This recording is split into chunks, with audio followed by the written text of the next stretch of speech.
Hello guys, how's going with you?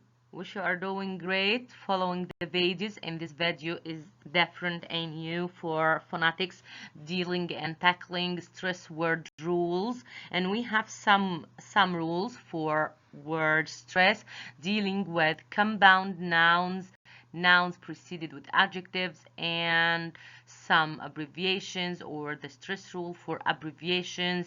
And as well, we will deal with stress word with the names of persons and names of places. Let's go.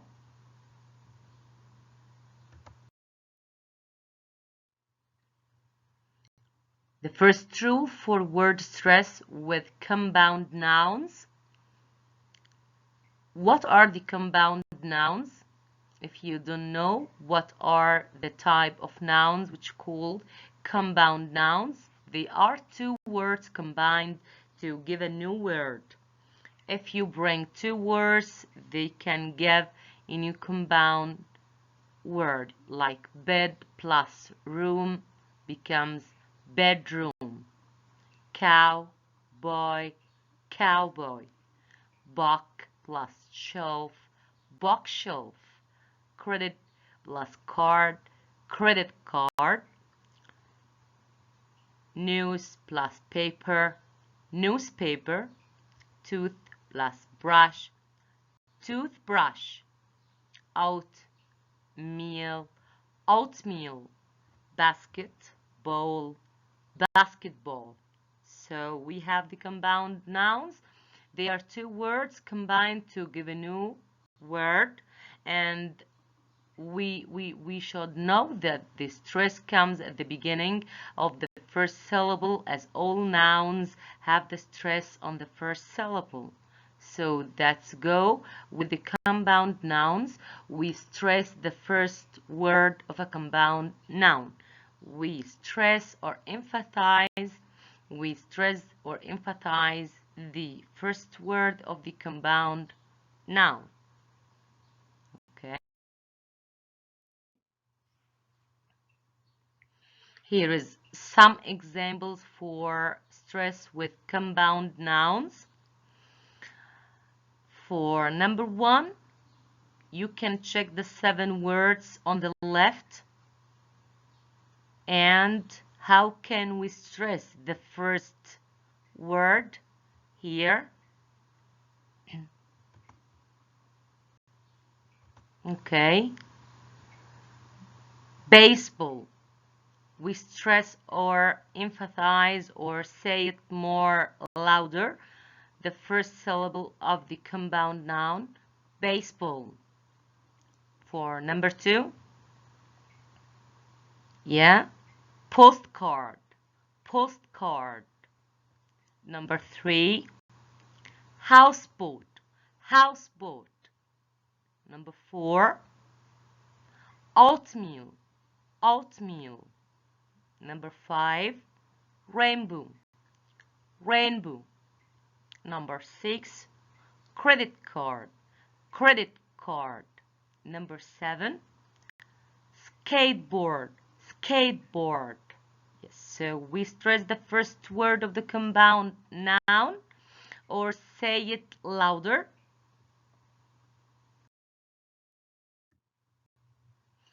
Here we go with the second rule for stress with adjectives. And we know that adjectives, they are modifiers or the words that describe nouns. It comes before a noun.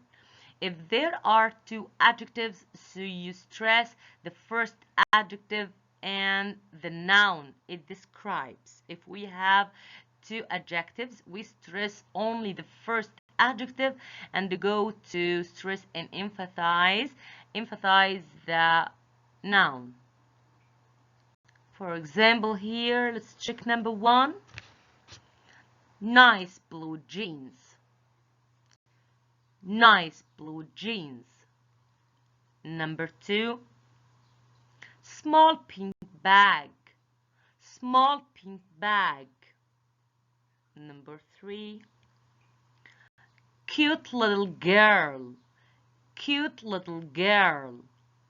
Number 4, rich young man, rich young man. Number 5, large green garden, large green garden. For the last one, number 6, red fluffy pillow, red fluffy pillow. You can practice by yourself, listen carefully and try to read them out loud by yourself and give more examples of your own to practice the rule. This is for adjectives.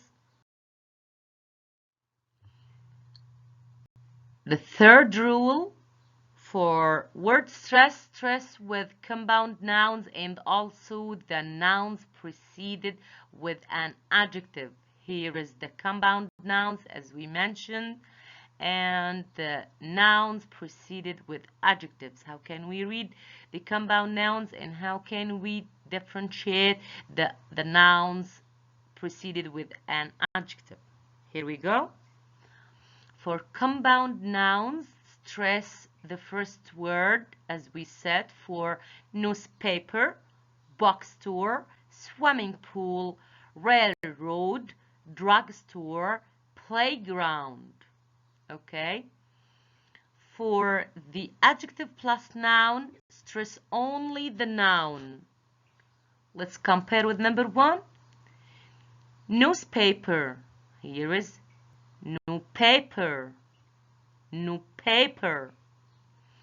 Number 2 for the compound noun, bookstore.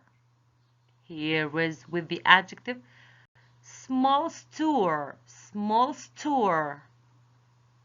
Number 3, swimming pool. For the noun preceded with the adjective, deep pool, deep pool. Number 4, railroad, long road. Drugstore, crowded store. And number 6, playground, wet ground. Okay, this is great. And here is in this slide an important rule for the word stress, especially using names of places and people. Whenever you are using personal names or names of places, you should stress the last word of the name or the name of the place or the name of a person.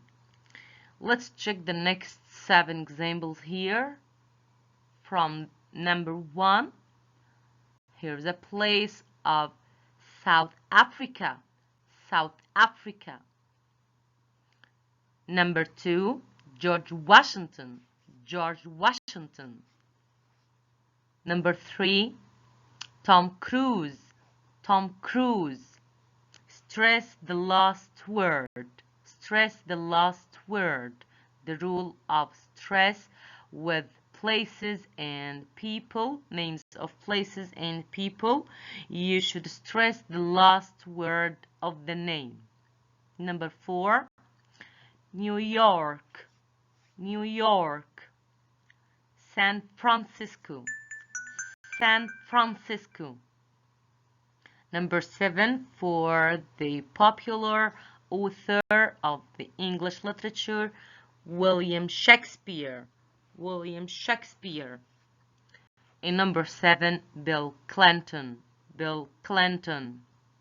This is for stress with names of places and people. Here we go. Move to the stress with abbreviations. All abbreviations can be stressed with the last letter or the last number. Try to emphasize or stress the last letter or number in abbreviations. As we say here in the first one, how do you read this number or this date? It's 1983. 1983. You stress the last number. 1983. And here's the abbreviation for MBA. MBA. MBA. Number 3, PhD. PhD. PhD. USA. USA. USA. And BBC. BBC. CNN. CNN. And number 7, WHO. WHO for World Health Organization. This is for today, dealing with word stress with compound nouns, adjectives, and nouns preceded with adjectives, and the fourth rule, stress with abbreviations. Hope you benefit from this video. And to sum up with word stress, my advice for you is as follows. Just practice reading aloud, listen and read aloud. Underline the long words you see in the text you are reading, and determine word stress by looking in the dictionary. Check your dictionary to see if the word is a verb or a noun, how many syllables of the word, if the stress in the first syllable or the second syllable. It depends if is it a verb or a noun. So practice reading aloud, underlining long words, and determining word stress by looking in the dictionary. This is very important tip to follow. Then you can record yourself reading in English, listen to the recordings and write down the mistakes you repeated to check by yourself and assess yourself. This way you catch the sounds you don't normally catch when you are speaking with people. While you are talking or speaking, you can't notice some mistakes with your stress pattern, so you can record for yourself to check your mistakes and correct your mistakes. Thank you. Thank you for watching. If you like the video, don't forget to subscribe, share, or like. Write your comment. It matters. Thank you and bye for now.